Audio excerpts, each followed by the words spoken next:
હું શૈલેષ મેર, સુરત, ગુજરાત માલધારી સેનાના અધ્યક્ષ.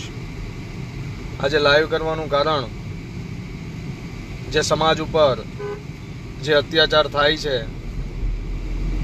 જેનો અમે યુવા અવાજ હંમેશા નિસ્વાર્થ ભાવે ઉપાડ્યો છે. આજે અમદાવાદની અંદર ઘણા સમયથી જે પ્રશાસન એની દાદાગીરી કરી રહ્યું છે,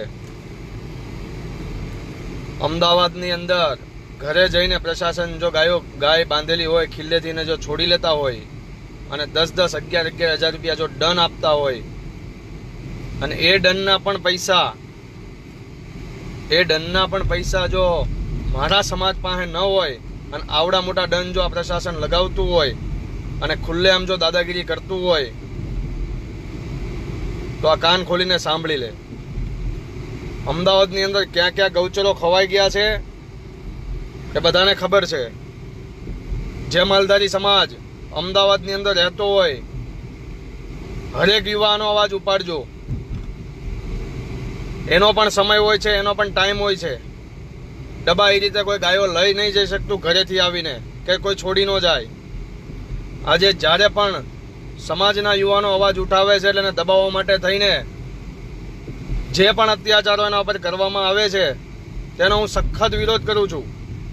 અને આપ બધાય જો માલધારી હો તો આના અંદર મને તમે માતાજીનું નામ લખો છો, જય મોગલમાં, જય ઠાકર, જય દ્વારકાધીશ, જય મુરલીધર, પણ એની જગ્યાએ આજે મારો વિડીયો શેર કરતા રહેજો અને આ વિડીયો ડાઉનલોડ કરીને હરેક માલધારી સમાજના યુવાનોના, હરેક માલધારી સમાજના દીકરા પાસે મારો વિડીયો મોકલજો. સમાજ માટે અવાજ ઉઠાવવાનો છે, નેતા નથી બનવાનું. આજે કોઈ પક્ષ આપણા સમાજની ગણના કરતું નથી. કોઈ પક્ષ આપણા સમાજને આગેવાનોને કોઈ ટિકિટ માટે બોલાવતું નથી. આ બી યાદ રાખજો. આપણે પક્ષ કરીને મરી જતા હોય છે. તમે પક્ષમાં જોડાઓ. આગેવાનોને પણ કહું છું, આપ પક્ષમાં જોડાઓ, અમે તમારી હારે છીએ. પણ જે પક્ષમાં જોડાવ છો એ પક્ષથી વફાદારી સમાજ સાથે નિભાવજો. જ્યાં સમાજ દુઃખી છે ત્યાં એમનો અવાજ સરકાર સુધી પહોંચાડજો. આજે રાજકોટના અંદર સરકારમાંથી ફાળવેલી જગ્યા હજી પેપર ઉપર પડી છે. માલધારી સમાજના યુવાનોના મર્ડર થયા, ગૌરક્ષકોના મર્ડર થાય છે. આજ સુધી કોઈ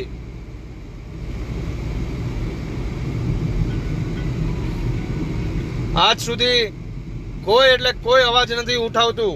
જો માલધારી સમાજના આગેવાનો હોય તો હું માલધારી સમાજના આગેવાનોને નમ્ર બે હાથ જોડીને વિનંતી કરું છું કે આજે સમાજ બહુ જ હેરાન અને દુઃખી છે. મહીસાગર જિલ્લો લઈ લ્યો તમે, અસ્થાયી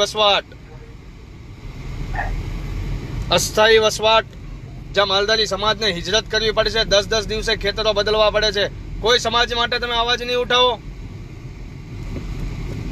તમે રાજકારણમાં છો, કોઈ વાંધો નથી. આપ રાજકારણમાં છો તો સમાજના લીધે છો અને અમે પણ તમારી સાથે છીએ. કોઈ બી આગેવાન હોય જ્યાંથી લડે. આજે કયા પક્ષે માલધારી સમાજના આગેવાનોને કોઈને ટિકિટ આપી? 2 પક્ષની વાત કરું છું. એક બી ટિકિટ મળતી નથી. આપણો મતલબનો ઉપયોગ થાય છે, માલધારી સમાજની ગણના નથી થતી. સમાજના યુવાનો આગળ આવજો, સમાજ માટે કંઈક કરજો. પહેલા મારો સમાજ, પછી બધું નેતાગીરી, પછી બધા પક્ષ. સમાજ વગર કોઈ બી આગેવાન સારો ન લાગે, ચાહે હું હો તોય. મારો સમાજની જરૂર હોય. મારી શક્તિ મારો સમાજ છે, હું બોલી શકું છું. તો સમાજ માટે થોડું બોલતા રહેજો. ગૌ હત્યા થાય, કચ્છના એના અંદર અસરગ્રસ્ત જે બી જિલ્લા થયેલા એના અંદર હજી આજ સુધી સહાય નથી પહોંચી. માલધારી સમાજનો ગમે એના ઉપયોગ કરવામાં આવે, ઝંડા લઈને જ નીકળવાનું. આપણે બીજા જ બધા માટે આપણે ઝંડા લઈને નીકળી જઈશું. તુમ આગે બઢો હમ તુમ્હારે સાથે, તુમ આગે બઢો હમ તુમ્હારે સાથે. સમાજનો થોડો વિચાર કરજો.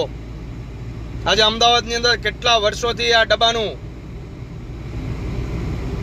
આજે આ નિકાલ નથી આવતો અને આ પ્રશાસન એની મનમાની ચલવે છે.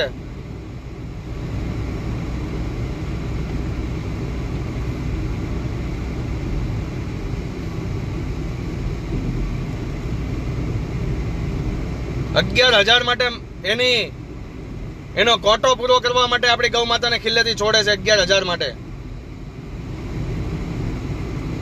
કયા હકથી છોડી જાય છે? સિટીના અંદર અમારા ઘર હતા તો અમારા તબેલા પણ હતા.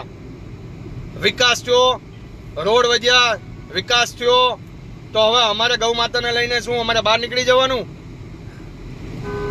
રોડ પર એક બી ગાય નો આવે, અમારા ગૌચર છૂટા કરો.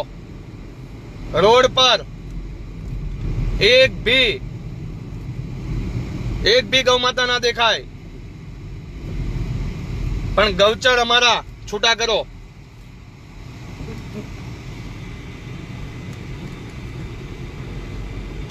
અમદાવાદના એસજી હાઈવે ઉપર 100 વીઘાનો નંબર,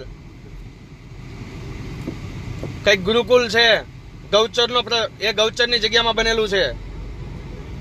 કોઈ વાડી છે, ગૌચરની જગ્યામાં બનેલી છે, ડોક્યુમેન્ટ છે અમારી પાસે. રેલીઓ કરશું ગામે જઈને. જો માલધારી યુવાનો અને માલધારીના દીકરા હો તો વિડીયો વધારે શેર કરજો. ઇલેક્શન આજે આવશે, કાલે જતું રહેશે. સમાજ આજે હું એક સુખી છું, મારા ઘણા ભાઈઓ દુઃખી છે. એનું દુઃખ એ આપણું દુઃખ છે. આજે અસ્થાયી વસવાટ, ઘર ફરતા હોય, કોઈ ગામમાં રહેવા ન દેતું હોય. આજે ગૌ માતા કપાઈ રહી છે.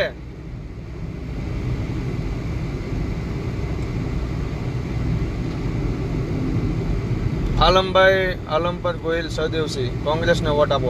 ભાઈ હું કોઈને નથી કહેતો કે આ પક્ષને વોટ આપો કે આ પક્ષને વોટ આપો. અને તમે ભાઈ જેને જે મત આપો એ આપો. હું તો કોંગ્રેસને મત નહીં જ આપું.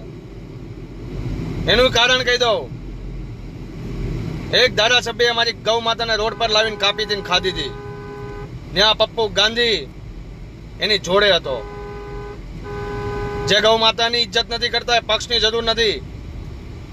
અમને આશા છે, હિન્દુત્વની સરકાર હતી, રામ મંદિરની વાતો હતી, ગૌ માતાના નામે ઇલેક્શનની વાતો હતી, તો ગૌ માતા માટે ગૌ માતાના નામે રાજકારણ કરી રહ્યા છે. અમને એમ હતું કે આના અંદરથી કંઈક અમારી ગૌ માતાનું પરિણામ રિઝલ્ટ આવશે, પણ આજ સુધી નથી આવ્યું. અને કોઈ બી સમાજના આગેવાનો દોડતા હોય, હું એમને 2 હાથ જોડીને વિનંતી કરું છું, સમાજનો થોડો વિચાર કરજો.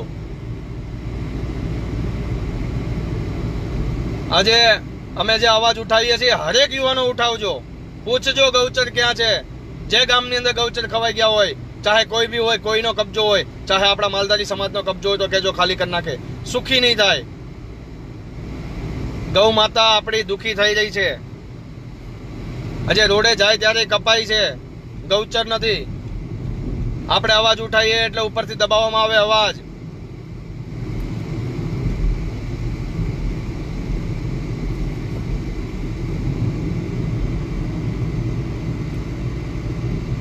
નીરવભાઈ દેસાઈ, તમે પણ બીજેપી. ભાઈ હું કોઈ પક્ષમાં નથી, મારા સમાજનું વિચારું છું અત્યારે. અને મને સ્વતંત્ર ભારતની આઝાદી છે, હું બોલી શકું છું. મારા સમાજ માટે હું બોલી શકું છું. હું ખુદ ગૌ સેવક છું એટલે બોલું છું. ગૌચરના પ્રશ્ને હું બોલતો આવ્યો છું. અમે બધાને સાથ આપ્યો છે.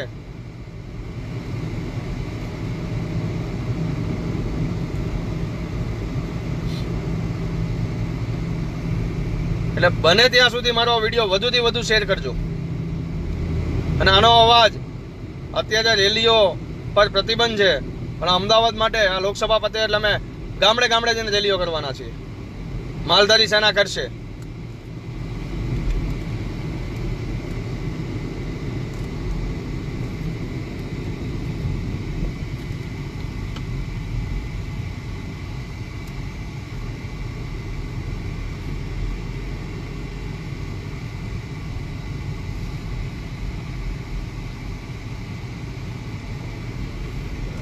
અને આપ કોઈનો બી પ્રશ્ન હોય તો આપ મને કોમેન્ટમાં લખી શકો છો, કોઈ બી જગ્યાએ.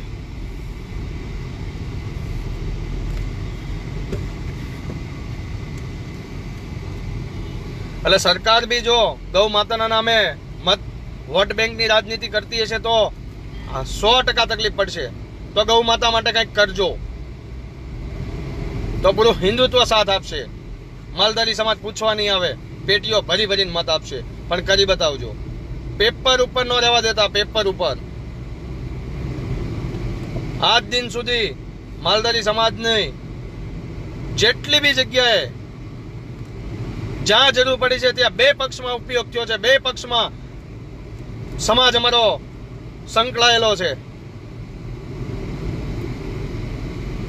એટલે મહેરબાની કરીને આ અમદાવાદનો જે પ્રશ્ન છે એના ઉપર પ્રશાસન ખાસ કરીને જ્યાં પૈસા લૂંટી રહી છે, જે અમારા માલધારી સમાજ પાસેથી એ બંધ કરે.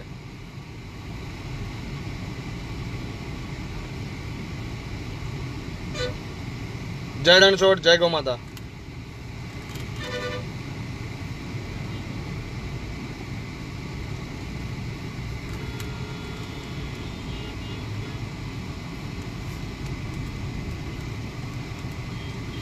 સાચી વાત છે વૈલુભાઈ. સમાજ એક થાય તો ગૌ માતાનો રસ્તો આવે. જેનું આપણે દૂધ પીધું છે, જેનું આપણે ઋણ ન ચૂકવી શકીએ, ખરેખર હકદાર આપણે છીએ. આપણો માલધારી સમાજ છે, જ્યાં ગોપાલક સમાજ છે.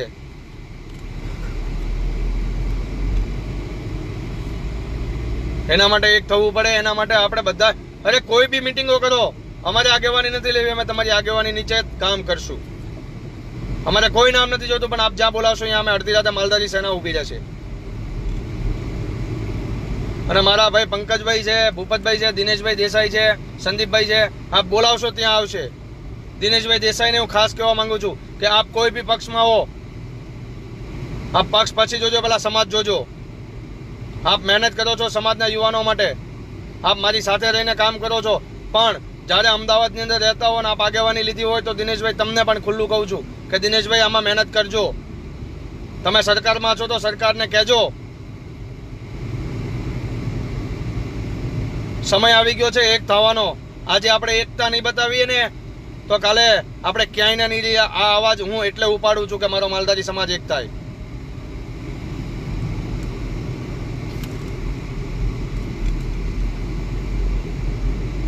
જય રણછોડ, જય ગૌ માતા.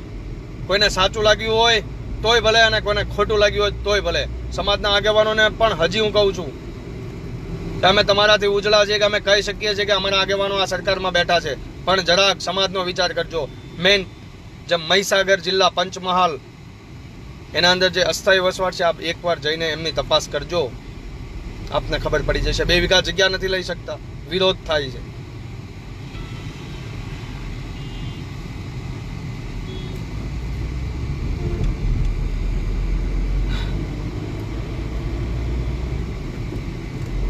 હા સાગરભાઈ, ગૌચર અમારી ગૌ માતાનો હક છે. એ કોઈ લુખ્ખાનો બંગલો નથી ને એ કાંઈ એની માના આણામાં લાયા નથી. આ તો હું ખુલ્લો બોલતો જ આવું છું અને બોલીશ. જય રણછોડ, જય ગૌ માતા.